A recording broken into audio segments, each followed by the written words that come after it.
Hey Planeswalkers, this is Eric from Bane Alley Magic bringing you another deck tech video, and today I'm talking about my Olivia Voldaren Voltron deck.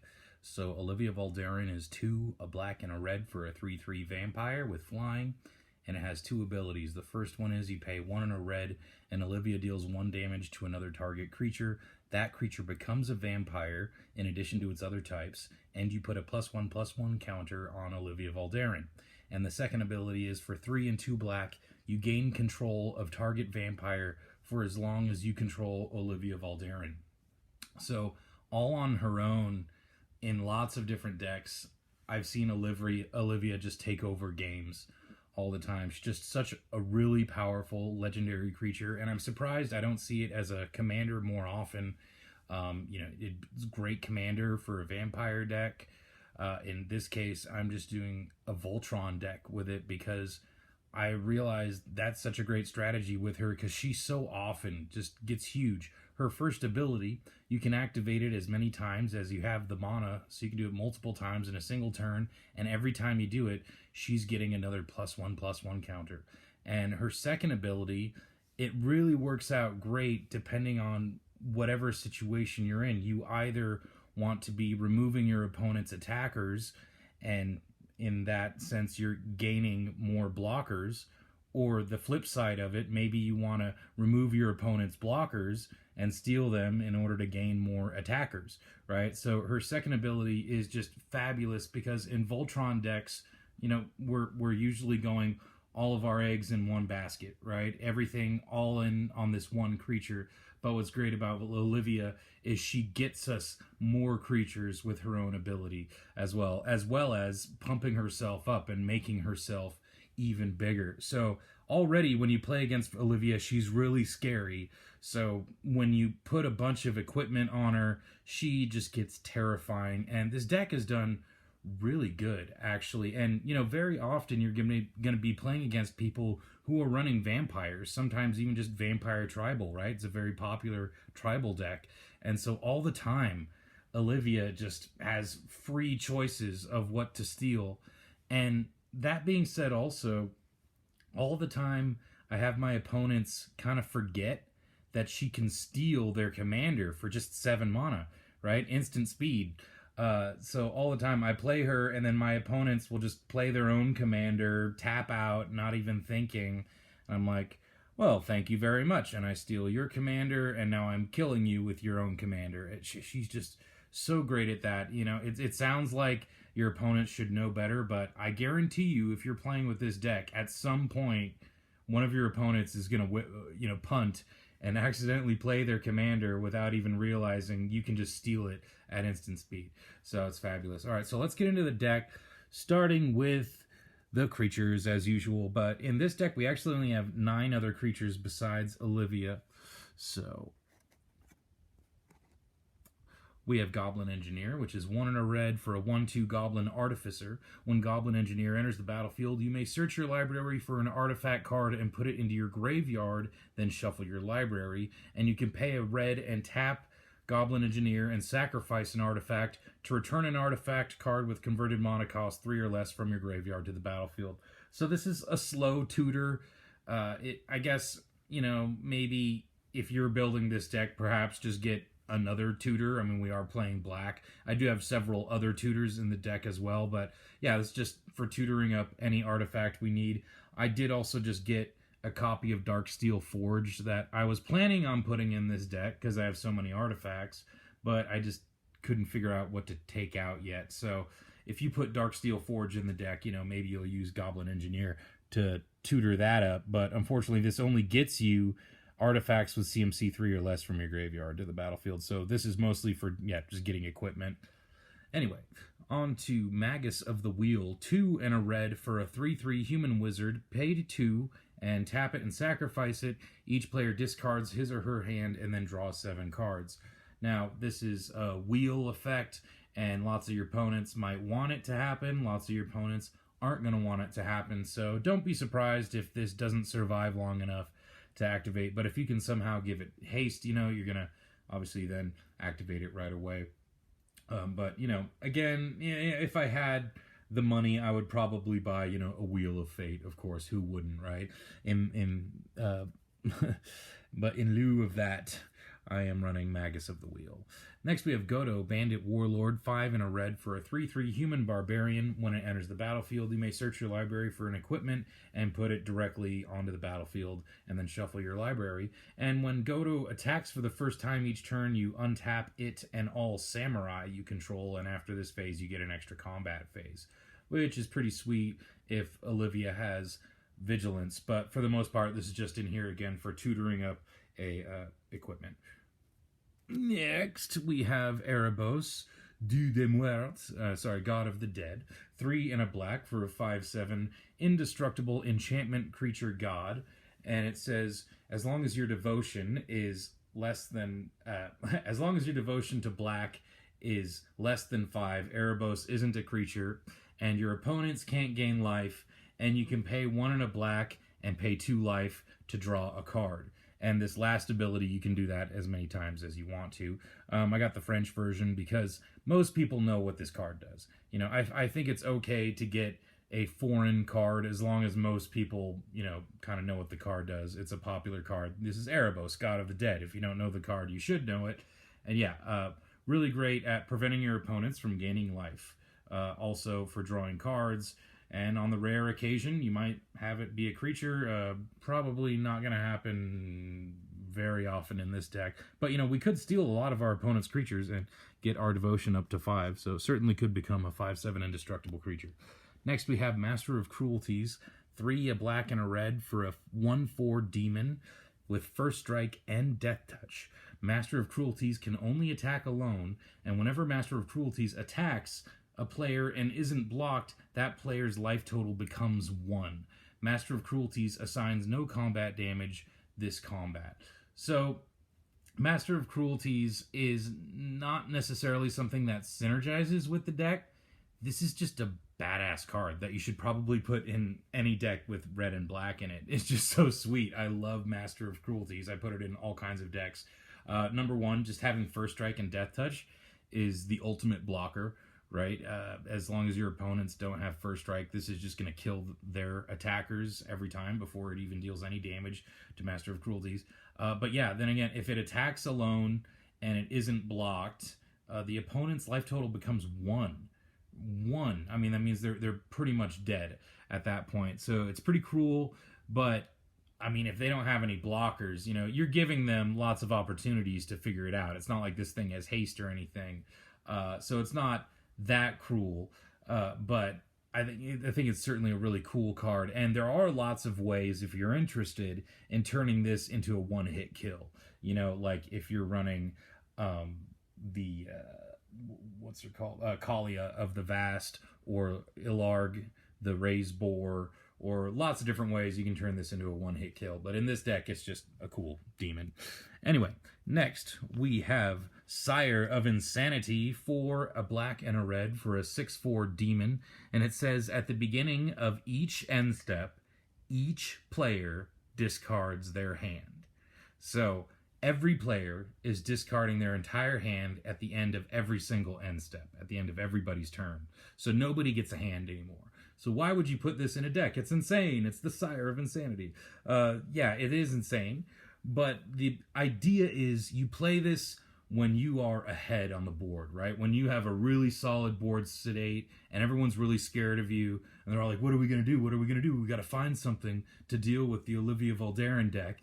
You play Master of Cruelties and suddenly they have nothing, right? They have no more hand. They can't do anything and they're all just top decking. And as long as you're ahead of the game, you don't care that you don't have a hand, right? So that's why I play Master of Cruelties. It's really great at allowing you to end the game, right? At taking away all of your opponent's responses, if this can get out on the battlefield. Actually kind of a nice competitive card, but it is a little expensive, 6 mana to play in competitive Magic. But I mean, when you think about it, like I said, if you're ahead, this wins you the game. Absolutely. Next, we have Harvester of Souls, 4 and 2 black for a 5/5 demon with Death Touch, and it just says whenever another non-token creature dies, you may draw a card. So not only your own non-token creatures, but also your opponent's non-token creatures, and that's going to happen a lot with Olivia Voldaren. One thing I forgot to mention is Olivia just can kill creatures all by herself, right, by dealing the 1 damage. A lot of the time, she's just going to be pinging little creatures and killing them off and not even planning to gain control of them. And so when that happens, Harvester of Souls is going to be drawing you cards. Next, we have Atali Primal Storm, 4 and 2 red for a 6/6 legendary Elder Dinosaur. Whenever Atali attacks, exile the top card of each player's library. Then you may cast any number of non-land cards exiled this way without paying their mana costs. So this is another card that doesn't necessarily synergize with our strategy. It's just fabulous card advantage for red, and you should consider putting it in pretty much any red deck. I mean, if this thing attacks, it is going to be netting you up to 4 free cards a turn, and it is really great with any Voltron strategy because, you know, if we have enough equipment on Olivia already, or if for some reason we don't have Olivia, then we can start putting our equipment onto Atali, and that's just another really scary Voltron, a creature that we can make Voltron. You know, maybe the same could be with, like, Master of Cruelties, right? Because it can only attack alone. So another, you know, cool choice to put all of the equipment onto if you can't put it onto Olivia. All right. And our last creature is Platinum Angel, 7 mana for a 4/4 artifact creature angel with flying, and it says you can't lose the game and your opponents can't win the game. So, yeah, Platinum Angel just says you're good, you're solid as long as it's around. And again, another really great choice to put all of your equipment onto. If this has indestructible or hexproof or something, it's like your opponents can't do anything. Right? There's no way they can win the game at that point. Pretty awesome card. All right, so let's move on to the equipment itself. So we have 12 different equipment in the deck that we can put onto Olivia. So we have Basilisk Collar, 1 mana for an equipment. It has equip 2. Equipped creature has Death Touch and Lifelink. So this means Olivia's first ability is just going to kill any creature you use it on. Giving her Death Touch is just fabulous, and it's going to be gaining you a lot of life. Awesome card. Next is Shadow Spear, 1 mana. It has equip 2. Equipped creature gets +1/+1, and it has trample and lifelink. Excuse me. Has trample and lifelink. And you can pay 1, and permanents your opponent's control lose hexproof and indestructible until the end of the turn. So this is just a great card in Commander in general for getting around that hexproof and indestructible. Fabulous in our equipment theme deck here. Yeah, and just allows us to target our opponent's creatures with Olivia and steal them, right? Excellent. Next, we have Illusionist's Bracers, 2 mana, and it has equipped for 3. And whenever an ability of equipped creature is activated, if it isn't a mana ability, copy that ability, and you may choose new targets for the copy. So that means every time you activate an ability of Olivia, it's going to happen twice. So you pay 2 mana to deal 1 damage to each of up to 2 creatures, you know, and put 2 +1/+1 counters on Olivia. So that's just fabulous. And you pay 5 mana to gain control of up to 2 target vampires. So when you have Illusionist's Bracers on Olivia, things just get really stupid really quickly. Love this card on my commander. Absolutely. Next, we have Swiftfoot Boots, 2 mana for an equipment with equip 1, and it says equipped creature has hexproof and haste. Kind of a staple in Commander. I would have Lightning Greaves, but Lightning Greaves gives Olivia Shroud, and we don't want Shroud, right? We want to be able to target our commander with our equip abilities, right? If we give her Shroud, she can't get any more equipment, and that's bad. So Swiftfoot Boots is going to do good. And instead of Lightning Greaves, we have Champion's Helm, which is 3 mana for equip 1. An equipped creature gets +2/+2, and as long as it's legendary, it has hexproof. So this is going to give Olivia hexproof. I got the fancy art version of it long ago just because the other art is total crap. And it was only like $20, you know, not too expensive. But yeah, the alternate, the original art is just total shit. So I just couldn't spend 10 bucks on that. I would rather spend 10 more dollars and get something that looks okay. Anyway, next we have Quietus Spike, 3 mana for equip 3. Equipped creature has Death Touch, so again, with this, anything that Olivia pings is going to die right away. And whenever an equipped creature deals combat damage to a player, that player loses half of his or her life rounded up. Definitely a card I don't see enough in Commander, maybe because people think it's a little messed up. But, you know, it's better than bringing their life total down to 1, right? It's just rounding it in half. And Olivia, yeah, just fabulous in any Voltron strategy, because your whole point is to be dealing that combat damage, right? Dealing that commander damage. So with Quietus Spike, if they're not just dying straight up from commander damage, they're just going to die from losing life very quickly. Awesome card. And oh yeah, and by the way, if she can somehow get double strike, then this will happen twice, right? It'll happen once when they deal first strike damage, and it'll happen again when you deal regular strike damage. And that's true of anything that has a trigger when the equipped creature deals combat damage. Anything that triggers when the equipped creature deals combat damage is going to trigger twice with double strike. Next we have Sword of Sinew and Steel. This is the first of our swords. We got 4 of the swords, I believe. So this one is 3 and 2 to equip. And equipped creature gets +2/+2 and has protection from black and red. And whenever equipped creature deals combat damage to a player, destroy up to 1 target planeswalker and up to 1 target artifact. So this can remove up to 2 things a turn. I mean, I guess if we include the swords, we have even more removal than I thought before. I thought we had just 10 removal spells, but I guess maybe we got like 12 or something like that. Anyway, so again, this will trigger twice if we have double strike. And giving Olivia protection is exactly what we want, right? Protection from black and red is going to stop her from being targeted from a lot of removal spells, right? So almost better than hexproof, because she also can't be blocked by black or red creatures, and she can't be dealt damage from black or red sources. So protection is fabulous with the Voltron strategy. So we also have another sword, Sword of War and Peace. Again, 3 mana cost and equip for 2. Equipped creature gets +2/+2 and has protection from red and from white.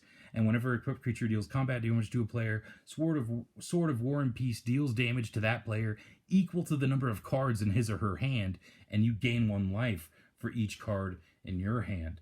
So this is our first instance of life gain in the deck. We have some more instances of life gain. Always important to have a little bit of life gain, especially in a deck where you might get hated out really quickly. Next we have Sword of Fire and Ice. And again, same mana cost, 3 to cast, 2 to equip. It gets +2/+2, and it gives Olivia protection from red and blue. And whenever equipped creature deals combat damage to a player, Sword of Fire and Ice deals 2 damage to target creature or player, and you draw a card. So again, here we got more removal. We also have card draw, yep, and protection for Olivia. Next is Sword of Feast and Famine. Gives Olivia +2/+2, protection from black and green, and whenever she deals combat damage to a player, that player discards a card, and you untap all lands you control. So this is ramp, and it is card advantage in that it's making your opponent discard a card, so hopefully they're going to have less cards than you. Technically, a reverse form of card advantage, right? Sword of Feast and Famine, obviously one of the best swords out there. And again, giving her protection from black and green, very important. And next we got Hammer of Nazan, 4 mana for equipment with equip 4. And whenever Hammer of Nazan or another equipment enters the battlefield under your control, you may attach that equipment to target creature you control. An equipped creature gets +2/+0 and has indestructible. So of course, giving Olivia indestructible is really important, but even more important, giving all of our equipment just a free equip cost, right? Right when they enter the battlefield, you just equip him right onto Olivia. That's just going to save us a ton of extra mana. I did just take out Darksteel Plate for this, so if you don't have the money for Hammer of Nazan, because I think this one's actually gone up to like 20 bucks or something, go ahead and get Darksteel Plate, just as good. Actually even cheaper to cast and equip. But again, I like the fact that this makes our other equipment free to equip. And The last one we got here is Embercleave, 4 and 2 red for an equipment with flash, and it has equip for 3. It costs 1 less to cast for each attacking creature you control, and when Embercleave enters the battlefield, attach it to target creature you control for free. An equipped creature gets +1/+1 and has double strike and trample. So as far as equipment goes, this one is terrifying. You know, giving the creature double strike, like I just said, really synergizes with all of our swords. Giving it trample means it's gonna get through with a lot of damage, and it equips for free, and it has flash. It's just really awesome card. Just keep in mind that if Olivia happens to have protection from red, then you can't equip this. So you gotta, somehow unequip whatever's giving her protection from red by equipping it onto something else real quick, and then equip this on first. And then once this is equipped, I actually feel like you can't even equip her with protection from red stuff, because once you equip her with something that has protection from red, I'm pretty sure Embercleave is just going to fall off. I could be wrong. If so, let me know in the comments. But it doesn't matter, because Embercleave all by itself is kind of all you need to deal your opponent lethal combat damage, lethal commander damage. All right, moving along to our non-equipment, sort of just some random spells here. We have Saheeli's Directive, X and 3 red for a sorcery with Improvise. So each artifact you tap after you're done activating mana abilities pays for 1. Basically, it's like Convoke, but with the artifacts. Anyway, you reveal the top X cards of your library, and you may put any number of artifact cards with converted mana cost X or less from among them onto the battlefield, and then put all cards revealed this way that weren't put onto the battlefield into your graveyard. So Saheeli's Directive can easily get us 2 or 3 equipment onto the battlefield right away, which is pretty sweet. If we're lucky, maybe even more. We do have quite a bit of artifacts in the deck, especially as far as ramp goes. So if we're not hitting equipment, we do have a lot of other artifacts we might hit with Saheeli's Directive. We also have Red Elemental Blast, which is 1 red for an instant, and you choose one, either counter target blue spell or destroy target blue permanent. A little bit circumstantial, but if anybody's playing that hardcore counter deck, they're going to counter Olivia every single time they can. So we kind of need this to make sure that we can at least just get her on the battlefield, right? It's our red counter spell. Same thing with Wild Ricochet. This is 2 and 2 red for an instant. You may choose new targets for target instant or sorcery spell, and then copy that spell, and you may choose new targets for the copy. So say someone's trying to destroy Olivia, right, with a destroy target creature spell. We can choose new targets for that destroy target creature spell and have them destroy their own commander, and then we can copy that spell and we can destroy someone else's commander, right? Or if someone's trying to counter Olivia, we can use Wild Ricochet to change the target of their counterspell to Wild Ricochet itself. Because Wild Ricochet goes on the stack second, it's going to resolve first, and by the time their counterspell resolves, it's not going to have a legal target anymore because Wild Ricochet will be gone. And so essentially Wild Ricochet can act as a counter against counterspells. And there's lots of red spells that do this similar thing, choosing new targets for instant or sorcery spells, and all of those can counter spells. Moving along, we have Sudden Spoiling, 1 and 2 black for an instant, and it has split second. So as long as this spell is on the stack, players can't play spells or activated abilities that aren't mana abilities. So as soon as you play this, there's nothing your opponents can do. They cannot respond in any way. And it says, creatures target player controls become 0/2 and lose all abilities until the end of the turn. And so this is a fog, right? Your opponent's attacking you. They suddenly are going to be dealing you no damage. And this is also kind of like removal because they all become 0/2s, and you can probably easily kill a lot of their creatures at that point. And you can even do this on, someone else's turn when they're attacking someone else, right? Just to be political. Like, hey, I'll save you, and you can kill all of his creatures.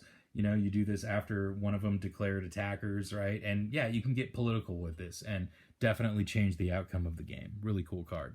Next, we have Soren Markov, 3 and 3 black for a Planeswalker that enters with 4 loyalty.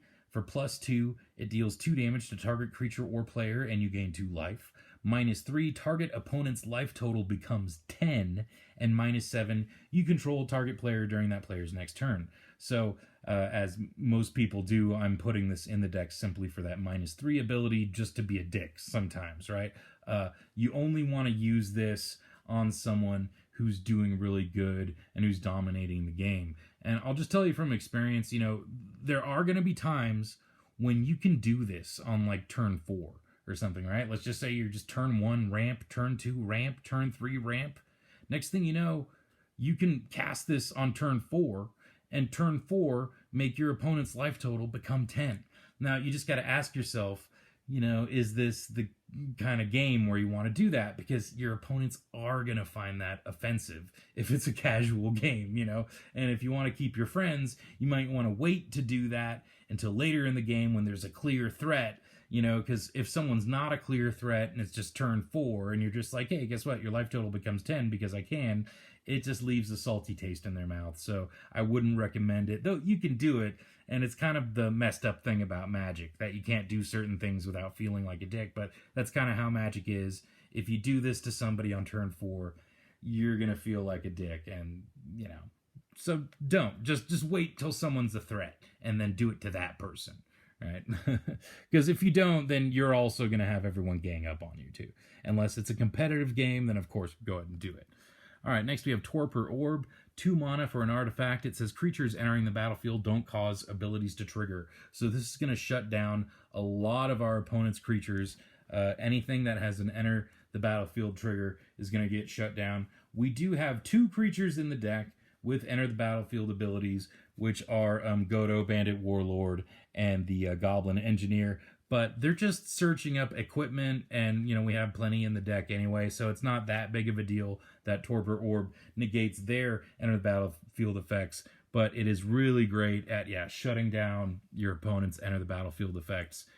Just keep your eyes open, because they won't remember all the time, and they'll start, they'll play their Farhaven Elf and just start searching for their land, and you'd be like, oh, no, you don't get to. Torpor Orb.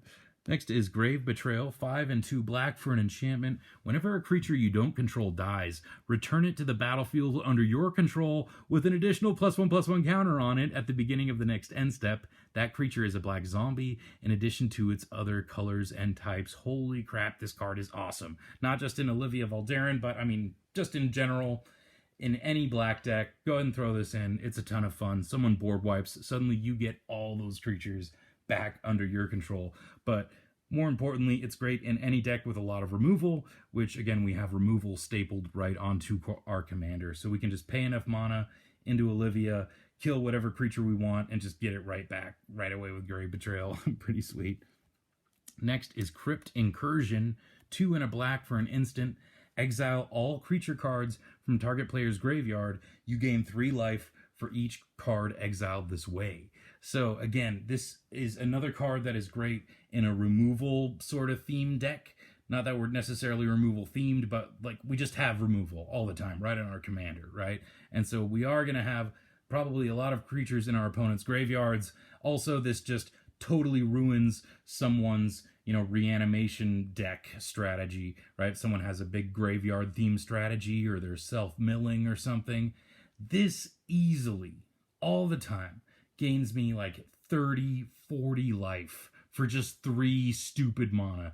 And it's exiling all these creatures from my opponent's graveyard, and they always hate that. This is a really underrated card. In fact, I put it on my top 10 underrated black cards for Commander. If you want to watch that video, it's got some really great underrated black cards. Yeah, just fabulous card for any black deck. Gains you a lot of life and thwarts their graveyard strategy. Next, we have Scheming Symmetry, the first of my 2 mono black tutors. This is 1 black. For a sorcery, choose 2 target players. Each of them searches their library for a card and then shuffles their library and puts that card on top of it. Now listen, I don't care if you're playing competitive or casual. You should play this card in Commander. It is great because you can make deals. You can say, all right, I got to choose 2 target players. And before you do, you just say to everyone, hey, if I give it to you, what are you going to search for? right? You go, and if you don't like what they choose, move to the next guy. Say, all right, what are you going to search for? And that next guy's going to like, oh, I better not search for something too crazy, or he's going to choose something else, right? Or you just say, all right, if I let someone search for something, you got to make it a ramp spell. You just point to a player and you say, hey, I'll let you search for whatever you want, but you have to make it a ramp spell if I'm going to choose you. And all the time, someone's going to say, yeah, sure, right? Or also all the time, maybe someone's an arch enemy, right? And you are ganging up on them, this is like, hey, I'll let you search for that removal spell you need, right? This is a highly underrated black card. It is fabulous tutoring, just perfect for the commander format, right? Because there will be a million different situations where you will want to give your opponent the opportunity to search for something. But again, more important than that, you can make them search for what you want them to, right? Or else you say, well, then I'm going to choose someone else, right? Great card.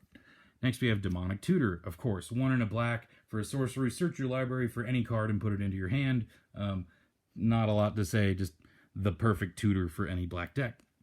Moving on to our ramp, we do have 13 ramp spells. I guess 14, including the Sword of Feast and Famine. So we have Soul Ring. Next is Wayfarer's Bauble. 1 mana for an artifact that you can pay 2 and tap it and sacrifice it to search your library for a basic land and put it onto the battlefield tapped and then shuffle your library. So this is just awesome land ramp for any deck that's not in green. If you're in green, you probably have some better options than this. But yeah, if you're not playing green, this is just solid 3 mana. Put a land from your library onto the battlefield. Fabulous card. Next is Arcane Signet, new commander staple. I can't wait till it goes down in price. Next is Braid of Fire, 1 and a red for an enchantment, and it has cumulative upkeep. Add 1 red mana to your mana pool. So just like every other channel that shows this card, I'm going to have to explain it, is that cumulative upkeep means at the beginning of your upkeep, you put an age counter on this permanent and then you sacrifice it unless you pay its upkeep cost for each age counter on it. And when this card was originally printed, there was the mana burn rule, so it was actually a negative. You can go ahead and look it up. I'm sick of hearing people explain it. So yeah, it used to be bad because of mana burn. Anyway, this basically is saying every turn during our upkeep, we're getting 1 extra mana added to our mana pool. So we cast this, the next turn we get 1 red. The turn after that, we get 2 red. The turn after that, we get 3 red, and so on. We just get more and more mana to our mana pool, but we can only use it during our upkeep because mana drains from our mana pool at the end of each phase, right? So as soon as our upkeep is over, that mana is all gone. But with Olivia, we can use that mana at instant speed and just dump it all into her first ability, right? Or we can even use it in addition to some black lands that we might have and use it to gain control of creatures too and use it for her second ability. So Braid of Fire is excellent in any deck where your commander has an activated ability that requires mana to activate. This is just ridiculous with Olivia. I'll just say right now, it's only 2 to cast. If you can get this out on turn 2, you are set. You are getting so much mana for Olivia. She's just going to be pinging everything and gaining control of everything. It's going to be great. Next, we have Charcoal Diamond. 2 mana for an artifact. It enters tapped, and you can tap it to add a black. Fire Diamond. 2 mana for an artifact that enters tapped, and you can tap it to add a red. We have Rakdos Signet.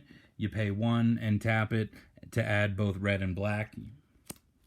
Talisman of Indulgence. You can tap it for a colorless, or you can tap it for red or black, and it deals 1 damage to you.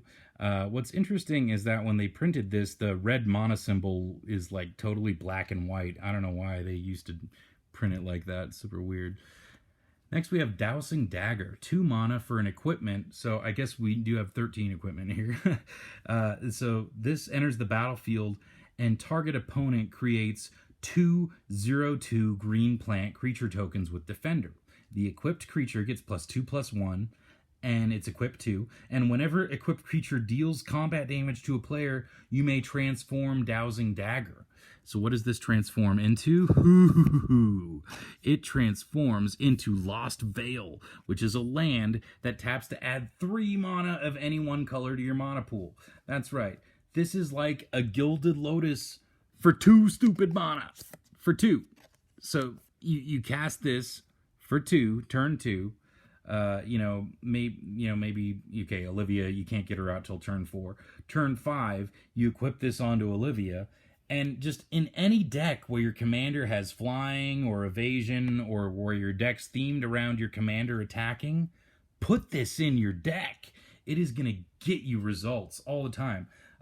First off, we don't care at all about the 0/2 green plant creature tokens with Defender because Olivia has flying, right? So she'll just fly right over them. And also, even if she didn't, I mean, you just give it to one of the players who either already has creatures, or you give it to a player. If nobody has creatures, you don't care who you give it to. You know, all the time you're still going to have an opponent that's open to attack, especially when you have flying.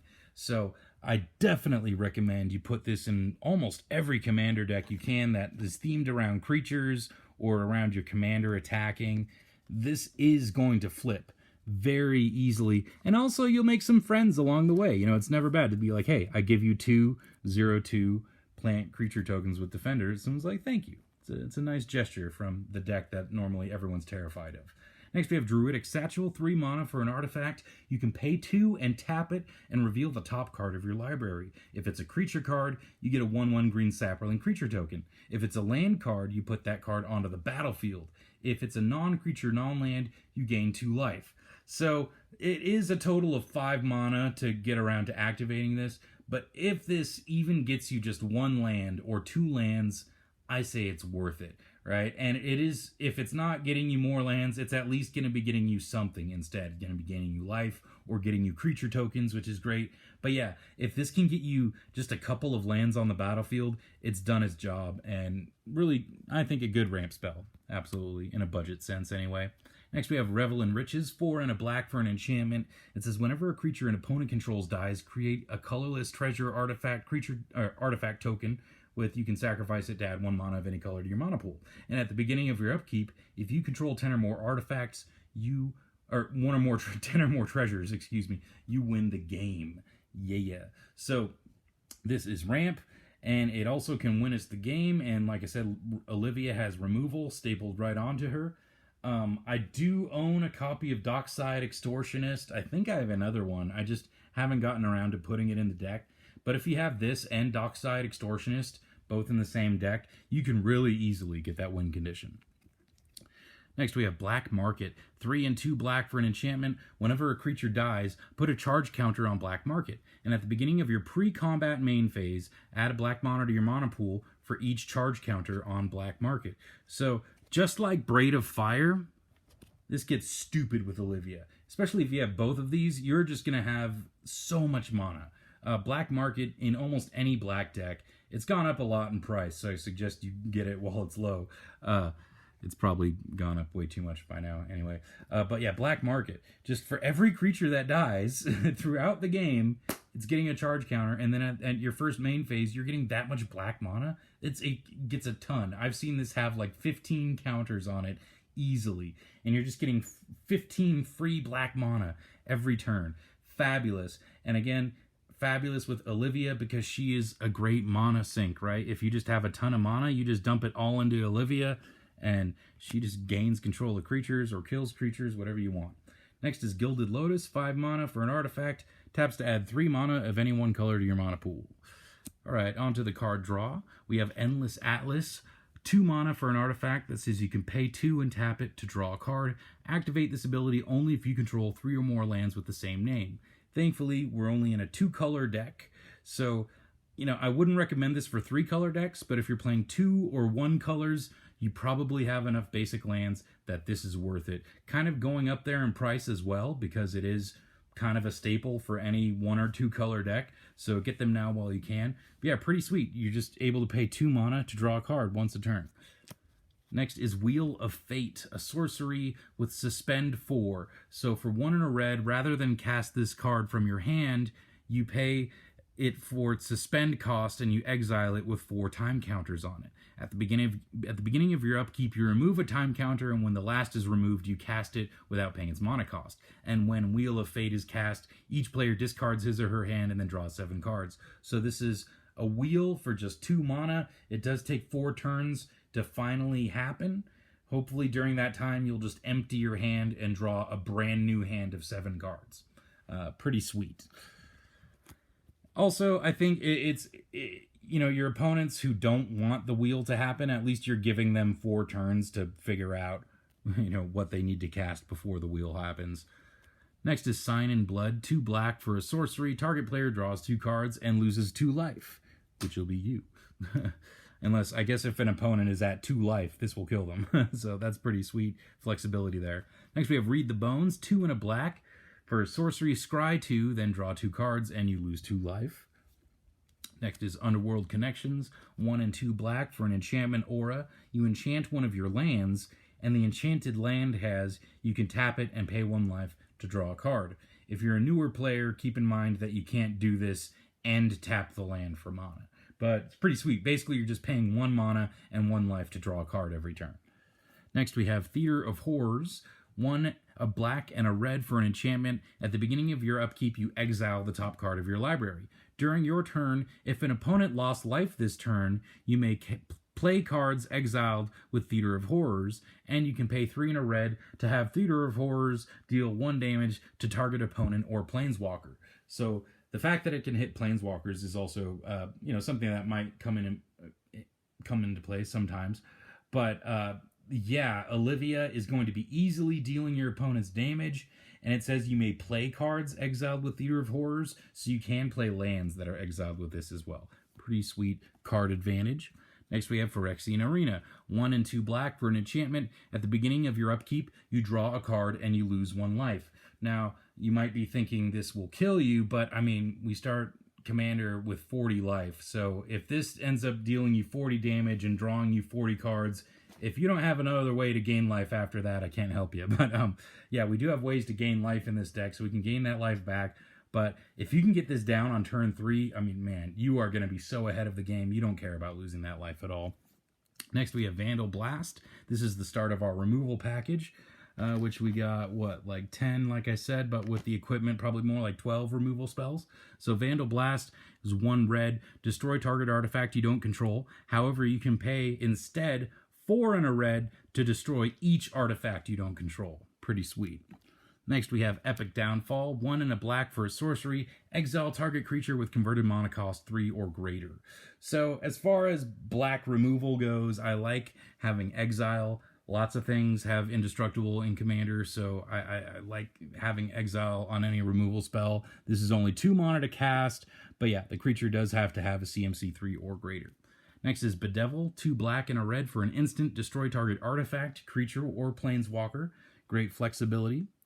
Next is Silence the Believers. 2 and 2 black for an instant, and exile any number of target creatures and all auras that are attached to them, and it has Strive. So it costs 3 more to cast for each target beyond the first. So this can hit multiple targets, and what I really like is that it exiles them, and it also exiles all the auras that are attached to them, which might be really important if you're playing like another Voltron deck, right?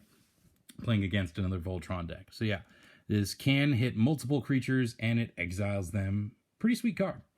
Next we have Scour from Existence. 7 mana for an instant.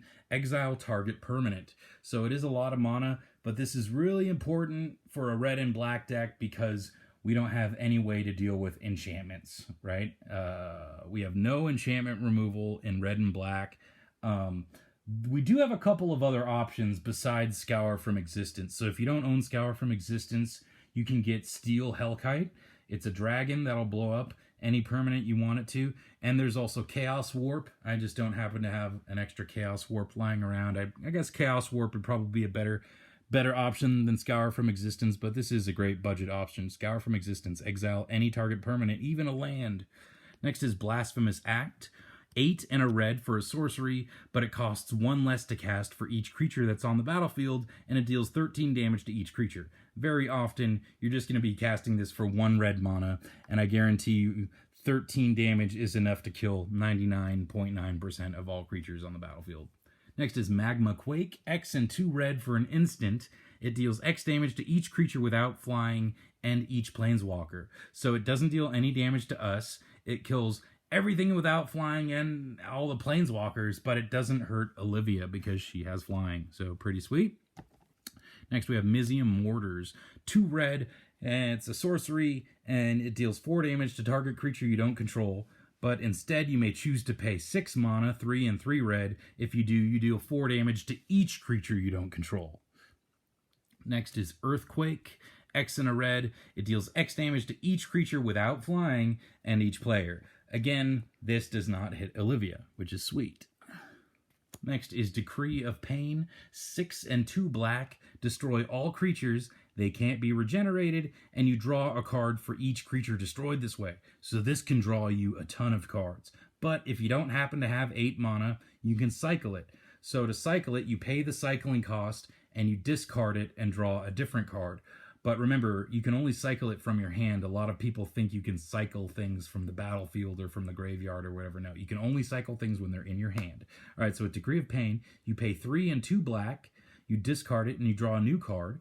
And when you cycle Decree of Pain, you give all creatures -2/-2 until the end of the turn. So that -2/-2 is going to be able to kill a lot of token deck strategies, kill a lot of small creatures. It's not going to be able to kill Olivia Voldaren, though, so that's pretty sweet. But hopefully you have enough mana to just cast this for 8 and draw a ton of cards. And that brings us to the lands, of which we have 38 lands in the deck, but the first land, as you can see here, actually doesn't tap to add any mana, but it is still a very important land. It's Glacial Chasm. I put this in any deck where I feel like I'm going to get a lot of hate, and that's pretty much any Voltron deck, because Voltron decks are terrifying. Olivia is already terrifying. Making an Olivia Voltron deck is horrifying. It just makes your opponents piss themselves. So they have to attack you, and so you have to have a Glacial Chasm. So what this is a land. It has a cumulative upkeep of pay 2 life, and when it comes into play, you have to sacrifice a land. You cannot attack, but all damage dealt to you is reduced to 0. That's the important thing. You take no damage. However, you have that cumulative upkeep of 2 life. So again, that means the turn after you cast this, you have to pay 2 life or sacrifice it. The turn after that, your turn that is, you have to pay 4 life or sacrifice it. Your turn after that, you have to pay 6 life or sacrifice it, and so on. But that a little bit of life that you're paying is nothing compared to the amount of damage you'll take if you have 3 opponents who are all ganging up on you. If all 3 of your opponents are ganging up on you, they can take you from 40 to 0 life in 1 turn, easily. So you got to have something that is like a constant fog, and that's why I got Glacial Chasm in this deck. Unfortunately, you can't attack with it on the battlefield, and our essential strategy is to attack. So you got to remember, at some point, excuse me, once you're ready, you have to get rid of Glacial Chasm so you can finally attack again, right? Once you've got enough equipment onto Olivia, or you got enough mana where you can steal all of your opponent's threats, then you get rid of Glacial Chasm and you can finally attack again. Moving on to the lands, we have Temple of the False God. I know what you're going to say if you're a competitive player. This is a bad land. It's really not. It just depends if you're playing competitive or you're playing casual. The reason is, if you're playing competitive, you're probably only running 30 lands in your deck, right? But if you're playing casual, like this deck is, meant to be, we are very often running 38 lands, like this deck is. It's running 38 lands. So I have, in a deck with 38 lands, I've never had Temple of the False God fail me. Yeah, if you're playing competitive and you're running like 20 ramp spells in your deck and you only have like 28 lands, then sure, Temple of the False God is going to be bad in that deck. But as soon as you're playing casual, where we have 37, 38 lands, even 36 lands, I think Temple of the False God is really good. And by the way, if you don't have 5 or more lands, you're probably losing the game anyway, right? So there you go. Next, we have Darksteel Citadel. It's an artifact land with indestructible, taps to add 1 mana to our mana pool. Castle Loch Thwain. It enters tapped unless we control a swamp, taps to add a black, and we can pay 1 and 2 black and tap it to draw a card, and then we lose life equal to the number of cards in our hand. So I guess this ups the number of draw card spells to 13 for card advantage spells. Great Furnace is an artifact land. It taps to add 1 red to our mana pool. I guess I had sort of an some more artifact theme things that I was going to put in the deck, so that's why this is in here. I guess we could also sacrifice this to the Goblin Welder to get something else out of our graveyard. But yeah, I did have some other artifact theme ideas for the deck, and that's why this is in here. We have Rogue's Passage, pretty much essential for any Voltron deck.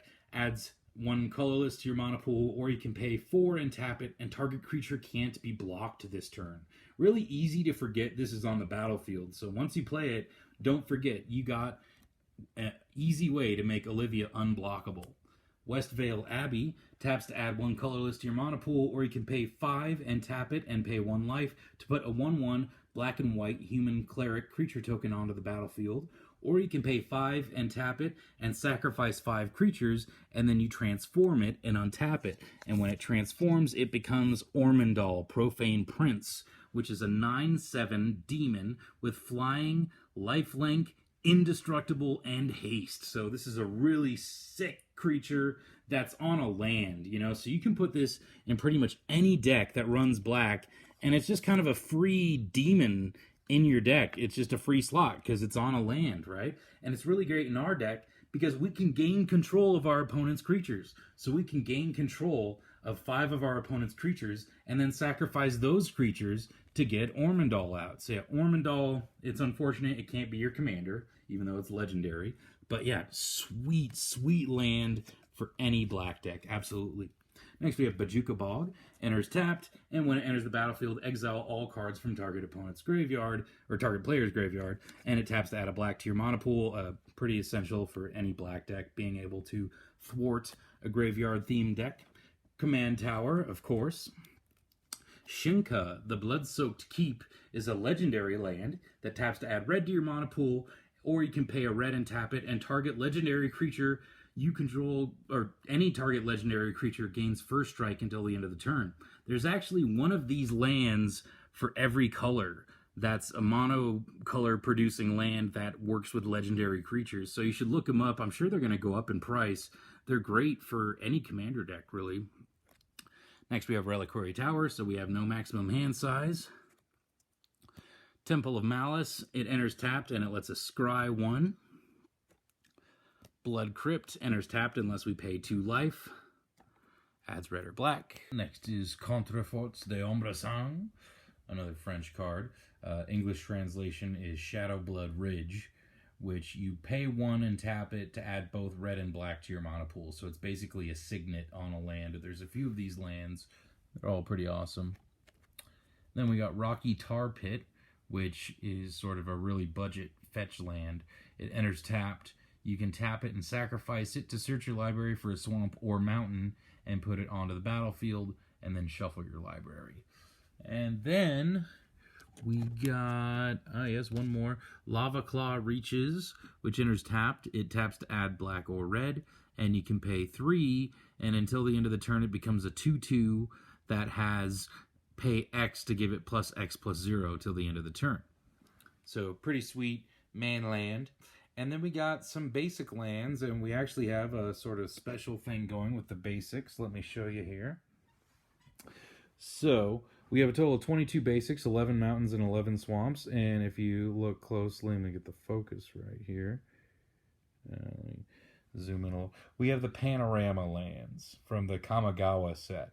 So you can see my mountains here form a panorama. There's 4 of them, and we got the same thing going on with the swamps here. They form a panorama. These are from the Kamigawa set.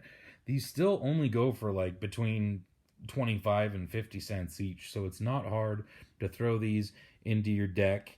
But it only really works with like 1 or 2 color decks, again, because once you're 3 colors, you don't have as many basic lands as you would. I mean, sometimes, as long as you're running enough basic lands, you can run these panorama lands and have a good chance of actually getting all 4 of them out, and then you can show off to your opponent. So look at that, I got all 4 of my panorama lands out, and there's one set of 4 for each monocolor. So that's it. That's my Olivia Voldaren Voltron deck. Let me know what you think in the comments below. Please hit like and or subscribe. I'd really appreciate it. This is Eric from Bane Alley Magic signing off. Until next time, take care. Take it easy.